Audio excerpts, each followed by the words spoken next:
Okay, hello YouTube. Everything's on, camera's on, mic's on. Yes, very nice. Okay, I'm gonna show you how to play emotional anorexic. Today, I'm gonna show you how to play my style because it's a different style from. I play it differently from Svava's. Svava Knutter. I hope I'm saying his name right. He plays it way up here.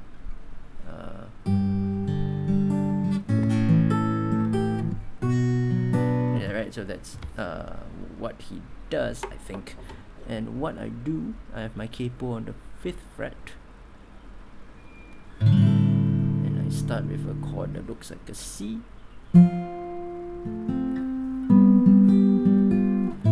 Right. So it's a little bit different. I'm going to show you my version because that's what I'm comfortable with. So, yes, we can see my hands. Great. Okay, so put your capo on the 5th fret, and I'm gonna be calling this chord right here a C chord, which is something that we usually do here. Right here. Can we see? Yes.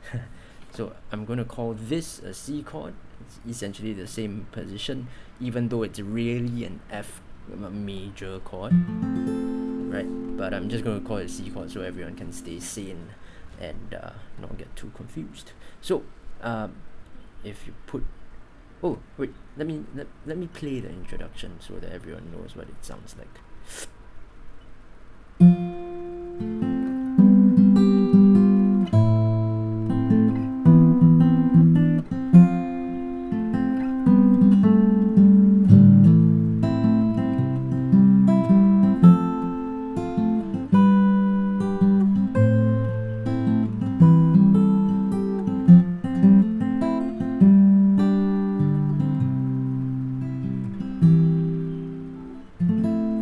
Right, so that was the introduction. Very nice. I think that was nice too. Anyway, if you have your guitar, capo on 5th fret, place your left hand in the C position, right? So you should be making this noise, right? If you can hear that the notes of the first part of the introduction are already there. It's the 5th string and the 2nd string, and the 4th and the 3rd. So the first part of that is right, and then we move the hand down 2 frets, and my little finger here is gonna go on the 3rd string, on the 10th fret. That makes a C7 kind of shape, but it's on a different position, so it would sound like this. And I'm playing just the 2nd to the 5th strings. Yeah, I hope I don't get myself confused. So we start with the C chord, a D7. So what I'm doing right there is kind of pinching the 4th and the 5th strings. Okay, 4th and the 5th strings, and my fingers are picking the 2nd and the 3rd string. Hope you can see that. Right, so it's, and the next chord I'm going to would be an E minor, a simple E minor. Find the 2nd and the last string, 2nd, 6th strings, and that was the 3rd and the 4th string. Alright, okay, now the more complicated part. It's put your first finger on the 7th fret, so it should make this noise, and your 3rd finger on the 9th fret, so we have this noise. So for the first part of that chord, we are playing, so the 5th, 4th and 3rd strings are making noises, and then I'm gonna flatten my first finger over here. It goes whoop. Do you see that? Yeah. Whoop. So it's gonna make this noise now. Right? It's my first finger. It's holding down the 7th fret on the 5th and the 3rd strings. Right? And my 4th finger is still here on the 9th string. So that whole passage will go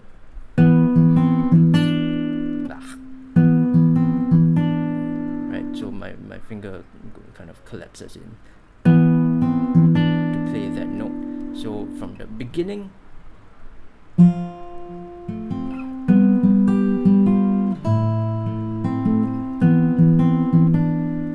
right? So after that, we go back to the C chord and the D chord, but this time it's a little bit different. I'm pinching the 4th and 5th strings again, and then I'm reaching back for the 7th fret on the 4th string. So I'm going, so 7th fret on the 4th string should make this noise, while my 4th finger is still on that 5th string on the 10th fret. So the noise we are supposed to be making is right. So it's only 2 strings, right? Don't bother about the rest. After that, I move back into an E minor chord, but I'm not just moving back into that chord, I'm hammering it on from this. I'm not pressing anything. No, that's what I'm doing. Whoops. Right, and moving into the G chord. So from the top.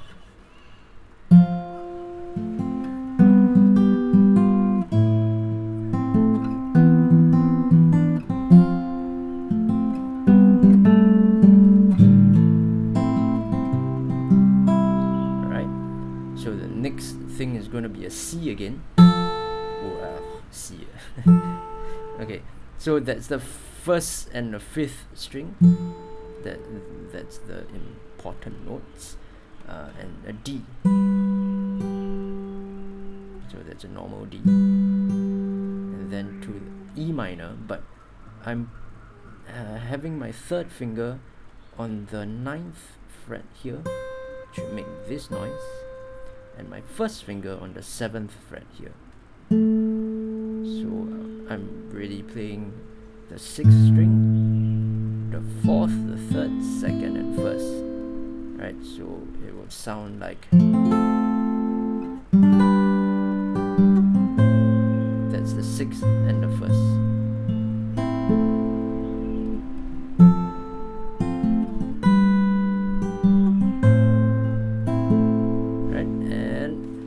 Complicated chord is gonna be this. So you put your 1st finger on the 7th fret, should make this noise, let the next 2 ring,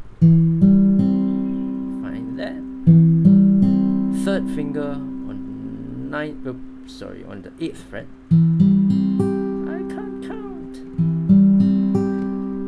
and your 3rd finger on the 7th, make that noise. So what I'm doing is that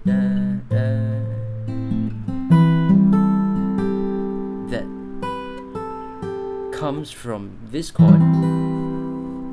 So we have the 1st string, and I'm lifting my middle finger off. That's where that note comes from, the 1st string.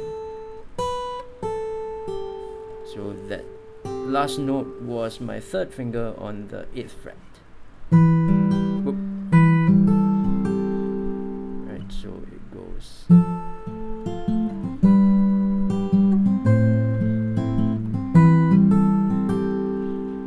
And the last complicated part, it's a C with lots of hammer-ons. So you find these 2 notes, which are 3rd string and the 5th string. So that was the 4th string,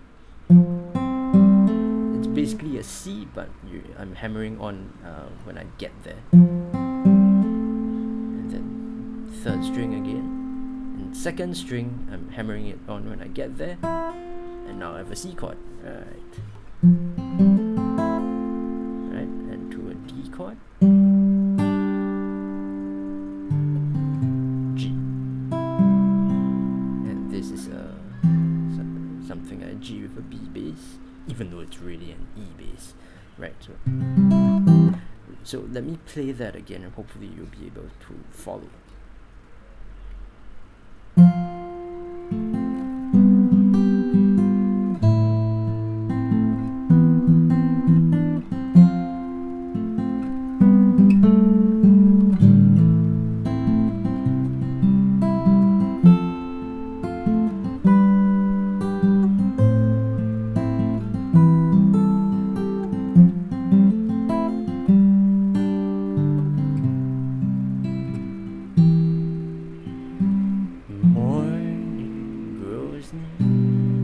Right, so the chords of the song are gonna be very, very similar to the introduction chords, but you have slight differences, like I'll go like morning grows near, and this is a D.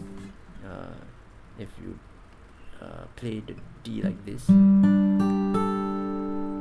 and then I put my first finger on that 7th fret. Right, so wish you were here, and there's that weird chord again that will be found in the introduction. As I toss and I turn in my bed, and that's an E minor, that's normal.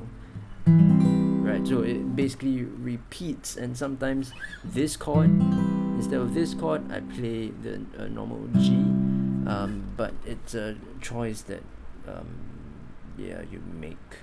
So where the introduction is concerned, the key is really just to find the notes that will make the melody, because the chords that we are using are actually quite basic. It's the C, oops, it's the C, and that D7, and an E minor.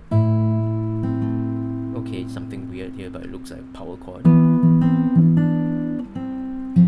C, D7 with a stretch, E minor with a hammer on, G, C, D, E minor, weird chord, C.